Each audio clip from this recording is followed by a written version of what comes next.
Former presidential spokesperson Roque denies reports that he was arrested by Dutch authorities following the cancellation of his passport by the Pasig court.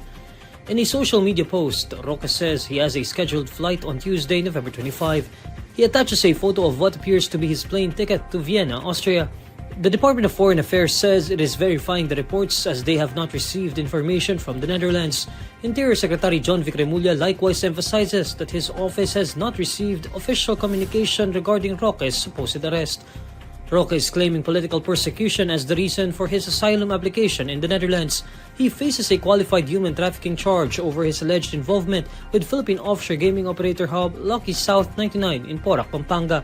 The Pasig City Regional Trial Court has cancelled the passports of Roque and Cassandra Ong over their human trafficking case. Roque said on Monday, November 24, that he will file a motion to reconsider the cancellation of his passport. The court deemed Roque to have fled when he knowingly chose to remain in another country despite the charge against him. He said that he still had 15 days to appeal the court's decision as the court's reasoning is supposedly wrong. The Department of Justice is offering a 1 million peso reward for any information leading to the arrest of Cassandra Ong, who is facing a human trafficking charge before the Pasig court. In a press briefing on Tuesday, November 25, Acting Justice Secretary Frederick Vida says the department will reward any credible and actionable information.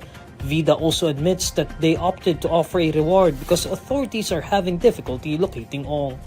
Department of Justice is formally announcing that it is offering a 1 million peso reward for credible, actionable information that will directly lead to the lawful discovery, location, and subsequent arrest by authorized law enforcement agents of Cassandra Ong, who is presently the subject of an ongoing criminal proceedings before the Regional Trial Court of Pasig City.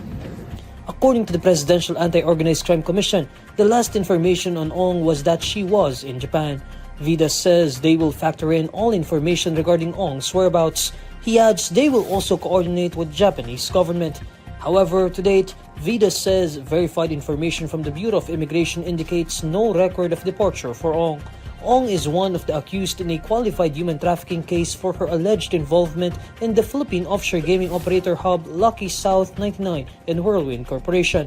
The Pasig court already cancelled her passport along with her other co-accused, including former presidential spokesman Roque.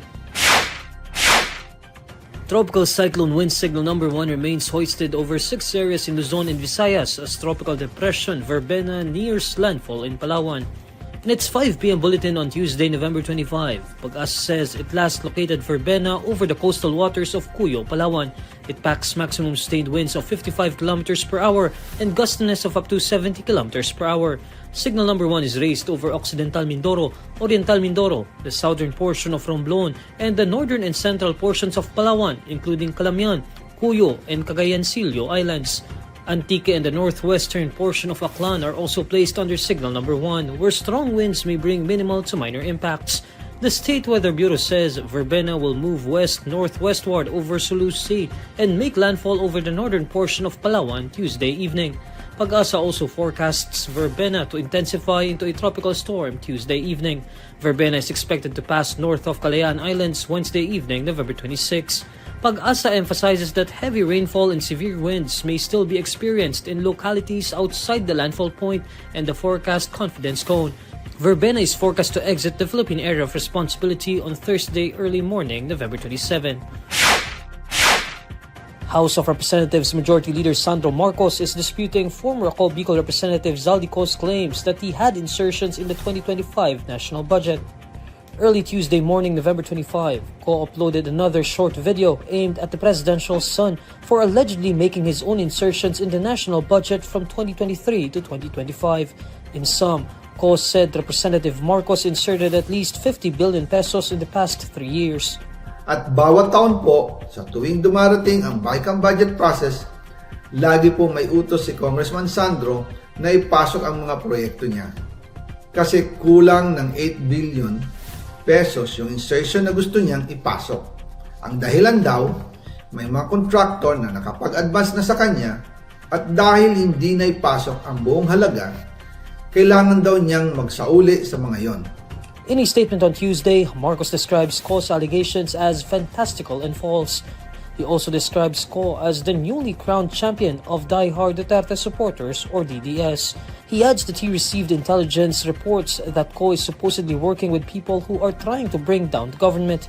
According to Marcos, it seems the escape that Co sees is to bring down the government so that he can be absolved of his crimes. The majority leader explains that the decision to remove Co as appropriations chair was made by Congress collegially. Representative Marcos says it was also because House lawmakers during the 19th Congress caught wind of what he describes as Co's insatiable greed and corruption. Co has been out of the country even before the flood control mess unfolded. The former lawmaker broke his silence last November 14, accusing President Bongbong Marcos, former members of his cabinet, and former House Speaker Martin Romualdez of being behind insertions in the 2025 national budget. He also backed statements made by a Senate witness that money in luggage was delivered to President Marcos and Romualdez. Romualdez has denied the allegations against him, saying his conscience remains clear. President Marcos dismissed Co's accusations, saying the former lawmaker should return to the Philippines and prove his claims.